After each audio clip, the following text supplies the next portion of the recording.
സുഭാഷിതങ്ങളുടെ പുസ്തകത്തിൽ നിന്നുള്ള വായന, അധ്യായം 24. ദുഷ്ടരെക്കുറിച്ച് അസൂയ തോന്നരുത്, അവരോട് കൂട്ടുകൂടാൻ ആഗ്രഹിക്കുകയും അരുത്. അവരുടെ മനസ്സ് അക്രമം ചിന്തിക്കുകയും അവരുടെ അധരങ്ങൾ ഏഷണി പറയുകയും ചെയ്യുന്നു. ജ്ഞാനത്താൽ വീട് പണിയപ്പെടുന്നു, വിവേകത്താൽ അത് ഉറപ്പിക്കപ്പെടുന്നു. അമൂല്യവും മനോഹരവുമായ വസ്തുക്കളാൽ വിജ്ഞാനം അതിലെ മുറികൾ നിറയ്ക്കുന്നു. ജ്ഞാനി കരുത്തനേക്കാൾ ബലവാനത്രേ, അറിവുള്ളവൻ ശക്തനേക്കാളും. വിവേകിയായ മാർഗദർശിയുണ്ടെങ്കിലേ യുദ്ധത്തിന് പുറപ്പെടാവൂ. ഉപദേഷ്ടാക്കൾ ധാരാളമുണ്ടെങ്കിൽ വിജയം നേടാം. ജ്ഞാനം ഭോഷന് കയ്യെത്താത്ത ഉയരത്തിലാണ്, സദസ്സിൽ അവൻ വായി തുറക്കുകയില്ല. തിന്മ നനയ്ക്കുന്നവൻ ഉപജാപകൻ എന്നറിയപ്പെടും. ഭോഷൻ ആലോചിക്കുന്നതെന്തും പാപമാണ്. പരിഹാസകൻ മനുഷ്യരെ വെറുപ്പിക്കുന്നു. ആപത്ഘട്ടങ്ങളിൽ പതറിപ്പോകുന്നവൻ ദുർബലനത്രേ. കൊലയ്ക്ക് കൊണ്ടുപോകുന്നവരെ മോചിപ്പിക്കുക, കൊലക്കളത്തിലേക്ക് വലിച്ചിഴക്കപ്പെടുന്നവരെ രക്ഷപ്പെടുത്തുക. ഞാനിതറിഞ്ഞില്ല എന്ന് നീ പറഞ്ഞാൽ തന്നെ ഹൃദയത്തെ തൂക്കി നോക്കുന്നവൻ സത്യം ഗ്രഹിക്കുന്നില്ലേ? നിന്റെ ആത്മാവിനെ നിരീക്ഷിച്ചു കൊണ്ടിരിക്കുന്നവൻ അതറിയുകയില്ലേ? അവിടുന്ന് പ്രവൃത്തിക്ക് തക്ക പ്രതിഫലമല്ലേ നൽകുക? മകനെ, തേൻ കുടിക്കുക, അത് നല്ലതാണ്. തേൻ തുള്ളികൾ നാവിന് ആസ്വാദ്യമാണ്.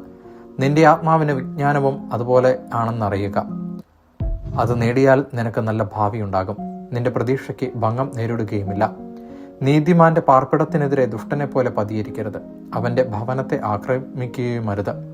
എന്തെന്നാൽ നീതിമാൻ 7 തവണ വീണാലും വീണ്ടും എഴുന്നേൽക്കും. ദുഷ്ടനാകട്ടെ കാലിടറി വീഴുന്നത് പൂർണ്ണനാശത്തിലേക്കാണ്. ശത്രുവിന്റെ പതനത്തിൽ ആഹ്ലാദിക്കരുത്, അവൻ തട്ടി വീഴുമ്പോൾ സന്തോഷിക്കുകയുമരുത്. സന്തോഷിച്ചാൽ കർത്താവിന് നിന്നോട് അപ്രീതി തോന്നുകയും നിന്റെ ശത്രുവിൽ നിന്ന് തന്റെ കോപം അകറ്റിക്കളയുകയും ചെയ്യും. തിന്മ പ്രവർത്തിക്കുന്നവരെ ഓർത്ത് അസ്വസ്ഥനാകേണ്ട, ദുഷ്ടരെ നോക്കി അസൂയപ്പെടുകയും വേണ്ട. എന്തെന്നാൽ തിന്മ ചെയ്യുന്നവന് ഭാവിയില്ല, ദുഷ്ടരുടെ വിളക്ക് അണഞ്ഞുപോകും. മകനെ, കർത്താവിനെയും രാജാവിനെയും ഭയപ്പെടുക, അവരെ ധിക്കരിക്കരുത്. എന്തെന്നാൽ അവരിൽ നിന്നുള്ള ശിക്ഷ പെട്ടെന്നായിരിക്കും. അതിൽ നിന്നുണ്ടാകുന്ന നാശത്തിന്റെ വലുപ്പം ആർക്കാണ് ഊഹിക്കാൻ കഴിയുക? ഇനി പറയുന്നവയും ജ്ഞാനികളുടെ സൂക്തങ്ങളാണ്. ന്യായം വിധിക്കുന്നതിൽ പക്ഷപാതം പാടില്ല. കുറ്റവാളികളോട് നിങ്ങൾ നിരപരാധരാണ് എന്ന് പറയുന്നവനെ ജനങ്ങൾ ശപിക്കും, ജനതകൾ അവനെ വെറുക്കും.